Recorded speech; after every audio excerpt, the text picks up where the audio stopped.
तुर्की में भूकंप है तो यूक्रेन में युद्ध। बड़ी खबर रूस यूक्रेन युद्ध से इस वक्त आ रही है अखाड़ा में, तो फोकस शिफ्ट करते हैं। रूस यूक्रेन युद्ध में दुनिया के ने नए घातक हथियारों को देखा है। ड्रोन के बाद अब गुब्बारों से रूस यूक्रेन की जासूसी कर रहा है, वो भी कीव के ऊपर ये गुब्बारे मंडरा रहे हैं। पश्चिमी मीडिया में दावा किया जा रहा है कि रूस ने गुब्बारों के जरिए कीव के रक्षा कवच को भेदने की कोशिश की है, लेकिन सेना की सतर्कता की वजह से ही आसमान में ही इन गुब्बारों को तबाह कर दिया गया।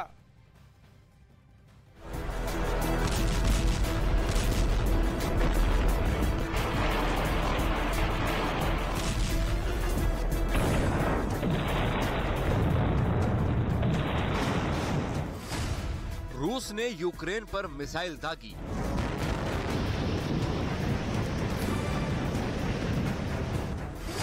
ड्रोन से शहरों में तबाही मचाई। तोप से त्राहिमाम मचाया।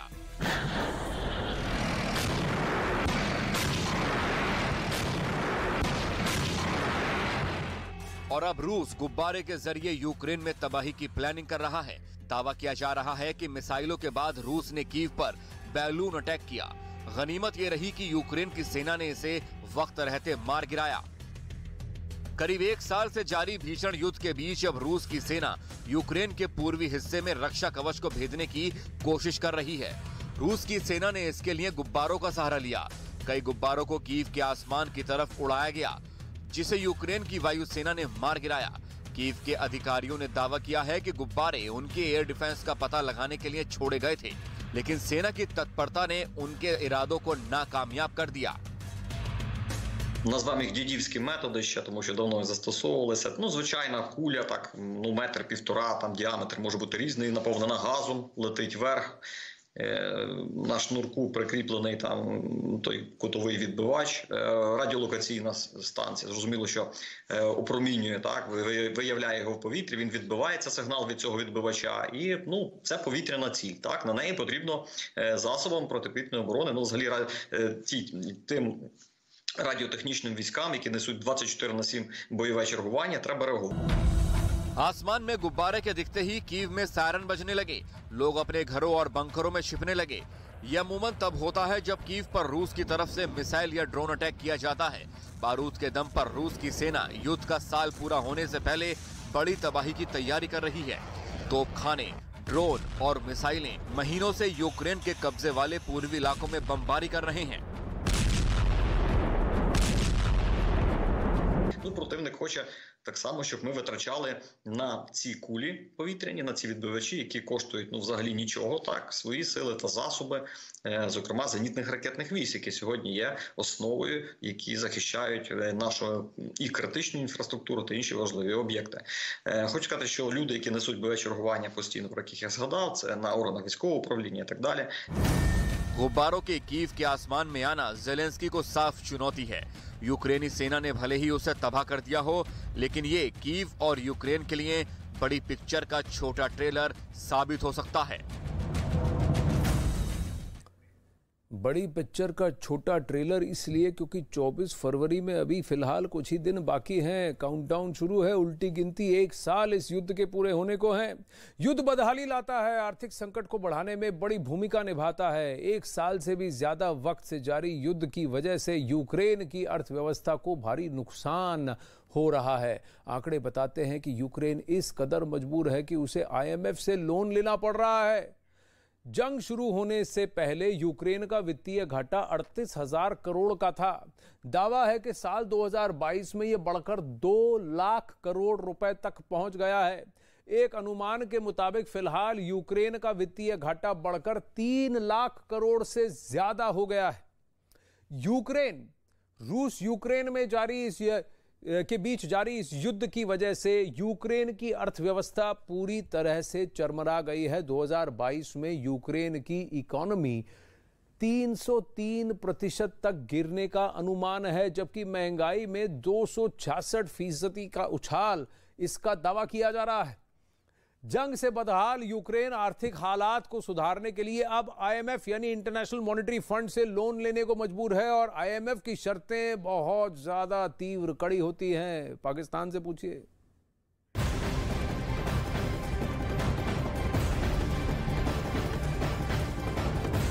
अब पश्चिमी मीडिया में एक खबर आई है जो कि ज़ेलेंस्की की नींद उड़ाए हुए है। दावा किया जा रहा है कि युद्ध का साल पूरा होने से पहले व्लादिमीर पुतिन यूक्रेन पर बड़ा हमला कर सकते हैं। ये स्पाई बलून जो दिखे कीव के ऊपर, ये उसी की तरफ इशारा कर रहे हैं।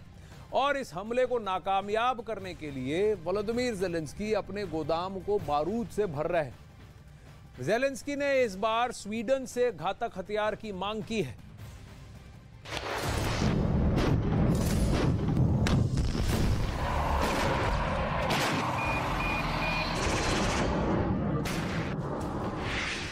रूस के घातक प्रहार से बचने के लिए ज़ेलेंस्की हर रोज साथी देशों से हथियारों का बड़ा जखीरा मांग रहे हैं। कभी मिसाइल, कभी एयर डिफेंस सिस्टम, कभी अत्याधुनिक हथियार तो कभी गोला बारूद।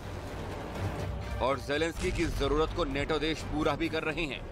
अपने हिस्से का बारूद यूक्रेन को दे रहे हैं और ज़ेलेंस्की का जोश बढ़ा रहे हैं। इस बार ज़ेलेंस्की को स्वीडन से हथियारों की दरकार है। पश्चिमी मीडिया में दावा किया जा रहा है कि ज़ेलेंस्की ने स्वीडन से अत्याधुनिक होविट्जर की मांग की है, जिसे यूक्रेन के सरहदी इलाकों में तैनात किया जाएगा। महायुद्ध में रूस ने अपने घातक हथियारों से तबाही मचा रखी है। यूक्रेन के आसमान में मिसाइलों की बारिश और पावर स्टेशन पर ड्रोन अटैक से यूक्रेन सहमा हुआ है। ऐसे वक्त में रूस का सामना करने के लिए यूक्रेन को साथी देश कंधा दे रहे हैं। Напрямку ми робимо все, щоб підготувати старт переговорів щодо членства в ЄС. Зокрема, говорили про це під час візиту прем'єр-міністра Швеції. Саме Швеція зараз головує в Євросоюзі, і у нас є і необхідне лідерство, і необхідна воля. युद्ध की शुरुआत में पुतिन ने दावा किया था कि महज कुछ दिनों में ही यूक्रेन की जमीन को रूस के सैनिक जीत लेंगे, लेकिन नाटो की मदद ज़ेलेंस्की को मजबूती दे रही है और यूक्रेन को मिल रहे लगातार हथियार पुतिन की नींद उड़ाए हुए हैं, जिसमें होविट्जर का दम शामिल है। Напрямку ми робимо все, щоб підготувати старт переговорів щодо членства в ЄС. Зокрема, говорили про це під час візиту прем'єр-міністра Швеції. Саме Швеція зараз головує в Євросоюзі, і у нас є і необхідне лідерство, і необхідна воля. इससे पहले भी स्वीडन ने यूक्रेन को 155 mm आर्चर की सप्लाई की थी, जिसने रूस की सेना को पीछे खदेड़ने और ज़ेलेंस्की के जाबाजों का जोश बढ़ाया था। HDR 155 mm archer 155 metre archer BI system की ओर से तैयार की गई स्वचालित होविट्जर है। 155 मिलीमीटर आर्चर में कंप्यूटराइज्ड फायर कंट्रोल सिस्टम मौजूद है। आर्चर में करीब 40 किलोमीटर तक टारगेट को मार गिराने की ताकत है। इसकी स्पीड 70 किलोमीटर प्रति घंटा है। महायुद्ध में स्वीडन लगातार ही ज़ेलेंस्की की मदद को आगे आ रहा है। सैन्य, तकनीकी और मानवीय हर तरीके से यूक्रेन की मदद की जा रही है। आर्चर को लेकर कहा जाता है कि जब आग उगलते गोले दुश्मन की जमीन पर गिरते हैं तो सब खाक कर देते हैं। अब रूस यूक्रेन जंग का असर दुनिया भर के देशों की इकोनॉमी पर भी पड़ रहा है। खास करके रूस की अर्थव्यवस्था पर सबसे ज्यादा बुरा असर पड़ना स्वाभाविक है। आइए जानते हैं कि आखिर यूक्रेन रूस महायुद्ध से रूस की अर्थव्यवस्था को कितना ज्यादा नुकसान पहुंच रहा है।